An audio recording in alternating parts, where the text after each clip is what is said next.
This should be part 5 of the Tai Chi movements. We did part 4, and I showed you throughout the beginning parts about how to do a standing meditation, or some things to think about, Our brains really can only hold like 1 or 2 things at a time. So if you want to have one thing in your head when you're doing the meditation, you repeat the 1, then you might want to have 2, but not too many concepts at once. The goal is that these concepts happen automatically, and then you don't have to think about them, and then you move on. And this is a lifetime process of moving on.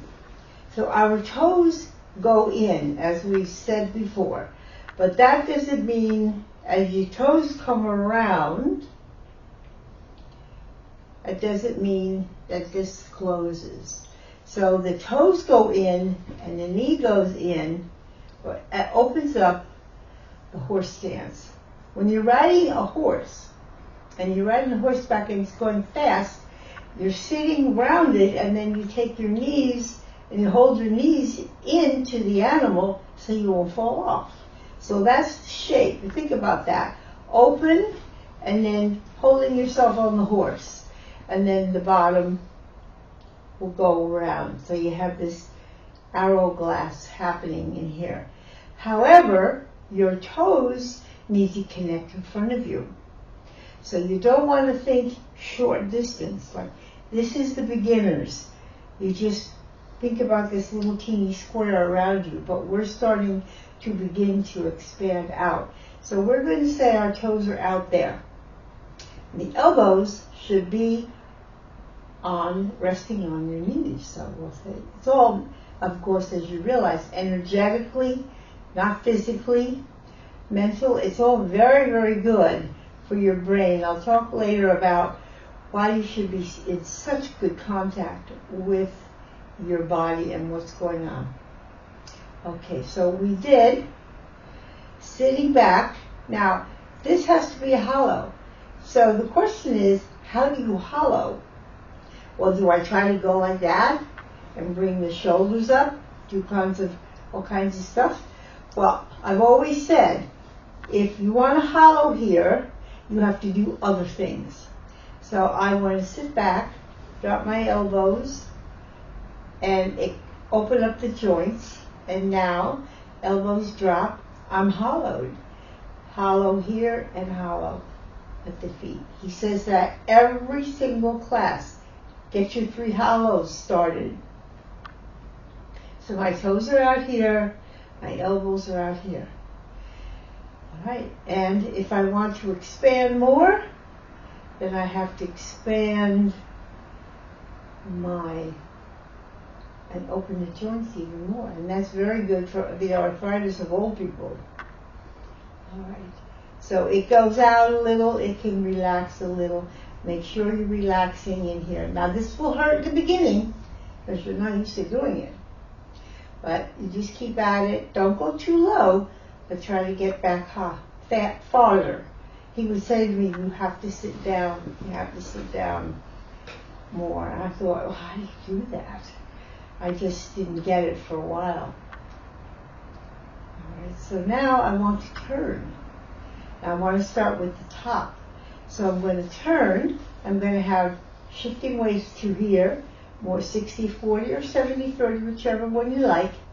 So I'm going to turn, and everything has to turn a little because you still want your elbows to face down. If I turn, see my elbows are still sticking out here, this is up.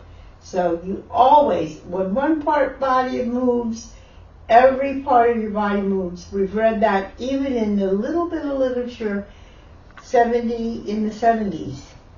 There was very little written, but one of them was all parts of the body have to move. That means the joints and everything. You thought, oh, how the heck do you do such a thing as that? Well, when you stay around, you'll be able to do it. So I'm turning. All right, so now I'm dropping here because that's how you turn.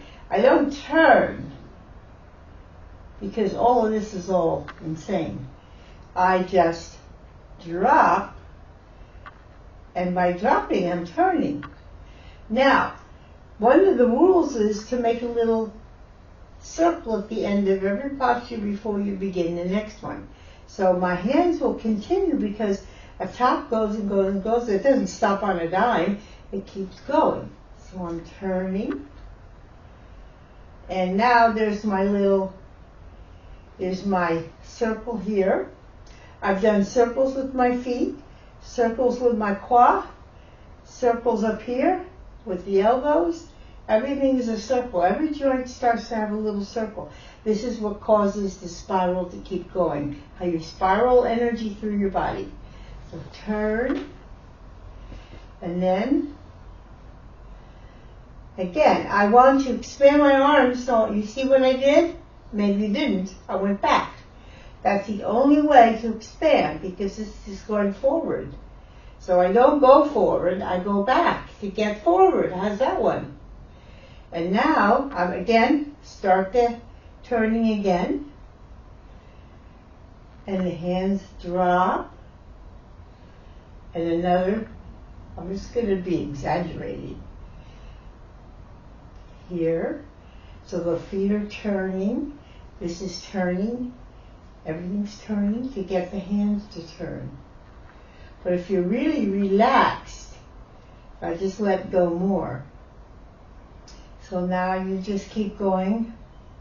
That's another exercise on how to make little circles, because the rule is there's a circle at the end of every posture before you start the next one. The difference between that and, let's say, young people, where you don't do a posture and then you stop and you do another one.